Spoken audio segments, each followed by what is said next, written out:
obligation pour les fournisseurs de passer par là. Et du coup, eh bien, au lieu d'être une contrainte, ça devient pour les fournisseurs un levier finalement de développement par l'amélioration des conditions de travail et le respect, un plus grand respect de l'environnement. Donc, quelque part, c'est un facteur extrêmement positif. Vous avez également évoqué, c'est fort intéressant, le fait que certaines entreprises, avec votre exemple de Relinger, pourraient plutôt se dégager du label en le considérant comme non indispensable et en engageant volontairement une démarche d'achat RSE sans être forcément dans le cadre du label. Nous, ici en Bretagne, nous avons un bel exemple avec l'entreprise Lobodis dans le café, qui était très engagée dans la labellisation Max Havelaar et puis qui petit à petit se préfère travailler presque directement avec certaines coopératives dans le café.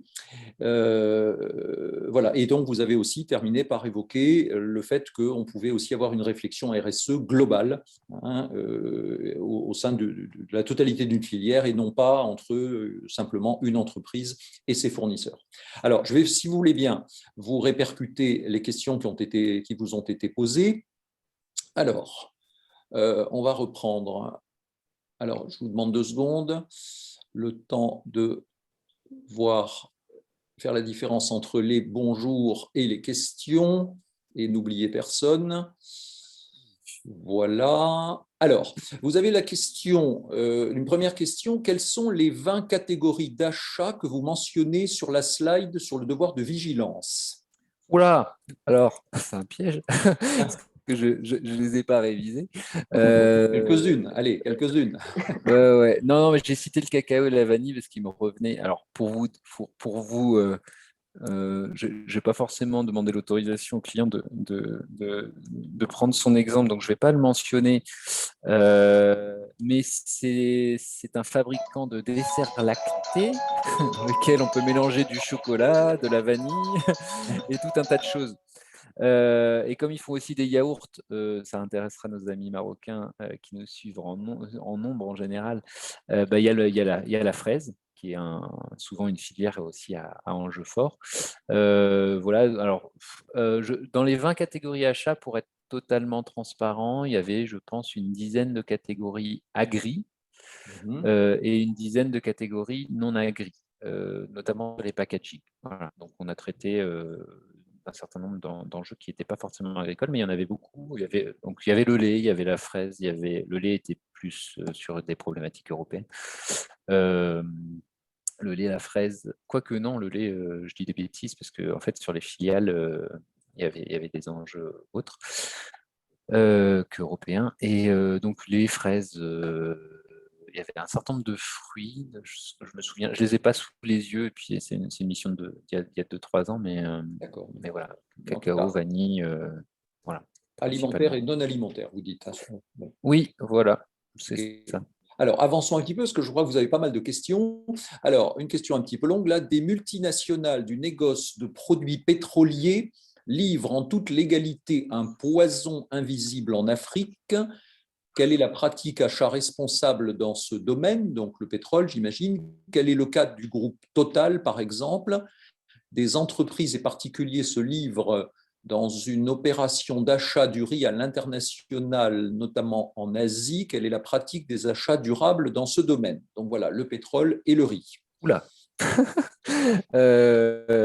C'est une question qui est assez complexe. Bon, les marchés pétroliers sont quand même extrêmement spécifiques sur l'achat, parce qu'il y a aussi des regroupements et des achats d'État dans le pétrole qui arrive. Je me souviens qu'au Sénégal et en Afrique de l'Ouest, globalement, il y avait eu un scandale il y a 2-3 ans.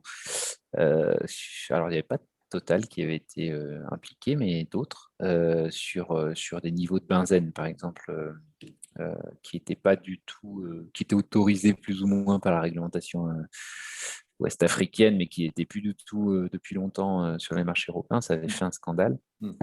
Voilà, alors après, à une échelle étatique, à l'échelle de ces immenses structures,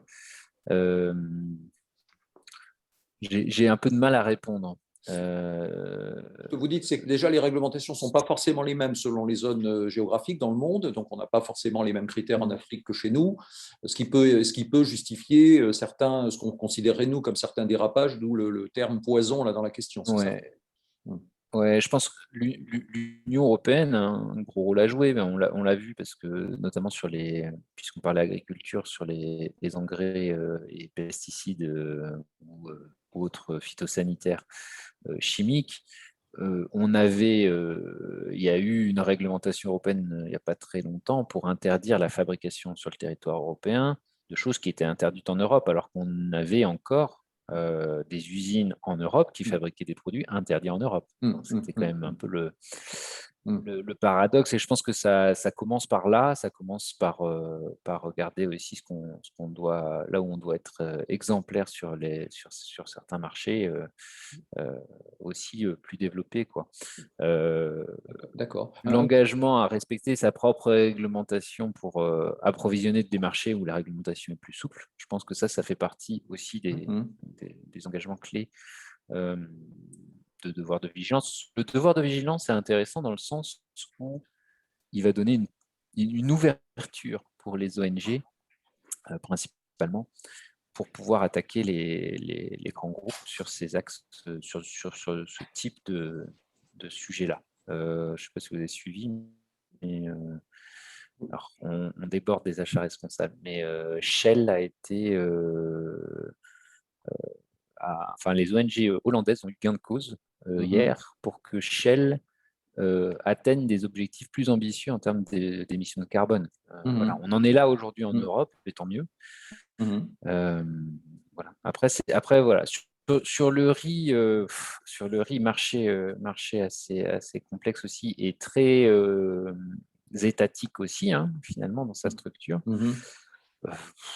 Il y a beaucoup de paradoxes entre voilà, le fait qu'on vende, par exemple, du riz de qualité africain à l'export et qu'on importe du riz de moins bonne qualité, mais moins cher.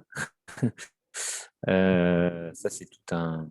Et puis, bon, si je prends Madagascar, le riz à Madagascar, il y a tout un tas de réseaux derrière voilà, qui ne sont pas forcément complètement propres. Oui, qui ne sont pas innocents. Mais voilà, voilà. Mais le pétrole et le riz, c'est vraiment des sujets extrêmement complexes. Donc, la question est vraiment difficile. Hein. C'est pas la question la plus simple. Avançons un petit peu pour laisser du temps quand même ensuite à M. Blay. Alors, une question plus globale, quelles sont les contraintes d'achat dans les pays africains? Alors, là aussi, c'est peut-être un peu large, mais ce que je comprends, c'est contrainte. Alors, contrainte d'achat, c'est est-ce que l'acheteur est européen ou est-ce que l'acheteur est africain? Ça, je ne sais pas, il faudrait peut-être spécifier. Concernant l'acheteur européen, si on doit comparer à, je prends européen, mais ça pourrait être nord-américain, australien, peu importe, japonais, je pense que ce que je vais souligner sur la structuration des filières, et puis sur le niveau évidemment technique des producteurs, je pense que c'est un des éléments qui peut différencier un peu les territoires africains. Il y a besoin évidemment beaucoup d'accompagnement. Si je compare peut-être à l'Amérique latine où les producteurs sont peut-être un peu plus avancés sur certains domaines techniques et plus habitués aussi, par exemple, à des cahiers des charges. On parlait des labels tout à l'heure. Je pense que ça, c'est le point peut-être central. Mais il y a enfin, ça n'empêche pas de très belles réussites justement d'accompagnement. Moi, je vois notamment ce que fait AVSF, et Vétérinaires sans frontières par exemple, ou d'autres ONG d'accompagner la structuration des coopératives qui aujourd'hui, un peu partout en Afrique, sont capables de vendre en direct auprès d'un certain nombre de clients, donc qui ont eu aussi une maturité de gestion et de commerciale. Donc ça prend du temps, ça c'est sûr que l'acheteur qui veut travailler là-dessus, il faut qu'il accepte le temps long aussi, quoi. Mais il y a des très très très belles filières en effet sur l'Afrique, très différenciantes et vraiment intéressantes à valoriser. Voilà. Si je parle de contraintes pour l'acheteur aujourd'hui aussi africain de faire des achats responsables ou sur les filières responsables, bon, il va être un peu le même. Et lui va se confronter aussi peut-être à la façon de le valoriser auprès de ses clients, puisqu'aujourd'hui, euh, on a une montée progressive de la consommation responsable, notamment dans un certain nombre dans les classes moyennes africaines, mais on n'est pas encore complètement dans des enjeux d'achat où le consommateur devient de plus en plus exigeant là-dessus. Ça reste quand même assez circonscrit, mais on a des marques qui arrivent à se différencier aussi en local sur leurs engagements éthiques. Et à ce moment-là, le sujet est le même que pour l'acheteur européen, la structuration des producteurs, etc. L'enjeu est moindre sur la labellisation, donc ça, c'est une liberté aussi peut-être. D'accord. D'accord. Alors, avançons un petit peu parce que je vois qu'il reste encore 4 questions. Vous avez une remarque simplement, pas vraiment une question. Les labels bio ou les autres sont aussi des éléments rassurants pour les bailleurs de fonds et pas que pour le consommateur. Je pense qu'on peut être d'accord là-dessus. Bon. Je le nuancerai un tout petit peu. Je pense que les bailleurs sont très friands aujourd'hui d'accompagner les labellisations. Donc là, on le voit, on a plein de projets en ce moment sur Madagascar. Puis il y a une loi bio assez sympa qui est sortie et les bailleurs sont ravis de mettre leur denier là-dessus. D'ailleurs, je pense que c'est très bien. Donc vraiment, ça rassure, oui, parce que ça les rassure sur le fait que leur mission est remplie au sens où il y a une demande de label sur un certain nombre de marchés et que du coup, s'ils accompagnent les labels, évidemment, c'est intéressant. Après, il y a des bailleurs privés. Les bailleurs privés, là, on a un exemple, on travaille sur la fière Raffia dans le textile pour un client. C'est son bailleur, enfin son actionnaire qui est aussi un bailleur. Alors c'est un investisseur à impact, donc c'est un peu particulier, qui finance l'étude de labellisation du raffia. Il n'y a pas de label sur le raffia aujourd'hui.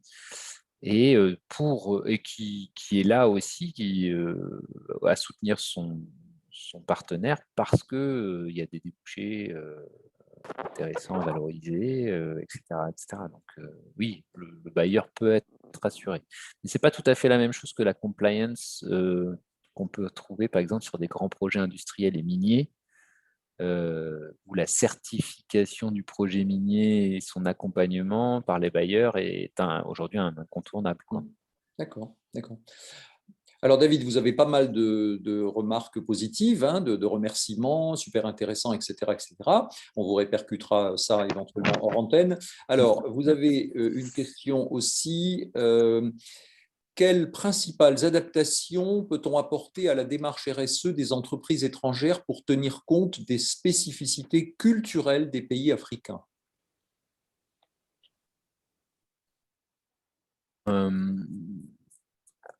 Comment s'adapter Là encore, culturel? il y a encore beaucoup de travail. On en a parlé, c'est un débat qui peut durer longtemps. On a parlé avec la semaine dernière sur la partie plutôt accompagnement sur les droits humains, etc. On a encore quand même une dichotomie entre vraiment l'acheteur qui est basé en Europe, qui parfois fait, et d'ailleurs même, j'allais dire peut-être aussi nos équipes européennes, mais justement on essaie de travailler en lien avec le terrain, donc on essaie de pas tomber dans ce piège, mais l'acheteur peut avoir cette distance par rapport au terrain et des exigences et des pressions ailleurs sur le fait de respecter tel label ou telle réglementation qui le détache un peu des réalités justement que j'ai évoquées tout à l'heure sur le niveau technique par exemple de certains producteurs qu'il faut accompagner parce que évidemment si on vous a pas appris un certain nombre de choses, faut le temps quand même de les acquérir. Et donc je pense que il y a ça après sur la donc je dirais plus que c'est de l'apprentissage qui pourrait être d'ailleurs qui n'est pas une spécificité culturelle, mais plutôt un enjeu global. Quand on ne connaît pas quelque chose, il faut bien le temps de l'apprendre. Après, culturellement, je pense que ça dépend vraiment d'un pays à l'autre. Si je prends l'exemple aussi de Madagascar, que j'ai peut-être un peu moins vu en Afrique de l'Ouest, c'est le goût pour les coopératives et le regroupement entre producteurs n'est pas hyper naturel. Il y a de plus en plus de mouvements et une stratégie nationale aussi pour créer plus de coopératives. Je pense que c'est quand même une force pour les producteurs africains. Et je ne saurais pas complètement dire pourquoi à Madagascar, il n'y a pas eu cette culture coopérative extrêmement développée. Voilà, elle est naissante encore, elle est en train de se structurer, je trouve. D'accord. Bon. Voilà, après, deux aspects culturels, je n'ai rien qui me vient complètement à l'esprit si on parle vraiment d'aspect culturel. Après, voilà, on s'adapte aussi à des marchés qui ont besoin de grandir et d'être accompagnés. Voilà, je pense qu'il faut prendre le temps et parfois, le temps du marché et de l'acheteur et même la pression sur les prix n'est pas complètement alignée avec ce qu'ils veulent réellement faire sur le papier. D'accord, David. Une dernière question, David, j'imagine de Madagascar, justement, qui nous reparle de Madagascar. Merci, donc très intéressant, Monsieur Roger. Y a-t-il une plateforme RSE à Madagascar où les fournisseurs seraient impliqués, informés, etc.? Alors, pas encore. Alors, je dirais, si on parle de plateforme RSE, aujourd'hui, ce n'est pas encore le cas. Au niveau global. Pour nous, on est organisateur, on est co-organisateur avec des confrères du salon de la RSE à Madagascar, des initiatives pour le développement durable. On laisse une place souvent forte aux initiatives agricoles, mais ce salon, il n'est pas forcément accompagné par une plateforme de réflexion et d'information. Ce serait un enjeu de la créer. Alors j'ai un micro ouvert qui me perturbe un peu. Du coup, c'est un enjeu de la créer, c'est intéressant. On a beaucoup d'échanges avec les bailleurs sur le dialogue entre les différentes sphères d'une filière, parce que les bailleurs aussi et les ONG réussissent des partenariats avec des entreprises privées et donc les producteurs. Mais il y a aussi encore beaucoup de méconnaissance de chacun vis-à-vis de l'autre, parfois un peu de méfiance, etc. Et on discute beaucoup pour fluidifier ça. Après, il peut y avoir des plateformes filières. Donc, ce que je disais, c'est quand on a un conseil national du cacao, la vanille est à peu près structurée, mais c'est un peu aléatoire. Le litchi est structuré, mais très contesté à Madagascar. Le miel, par exemple, on a travaillé là-dessus sur la gouvernance qui n'existait pas. Bon, il y a beaucoup de choses qui ne sont pas encore existantes. Je pense qu'il faudrait déjà constituer ces plateformes par filière pour que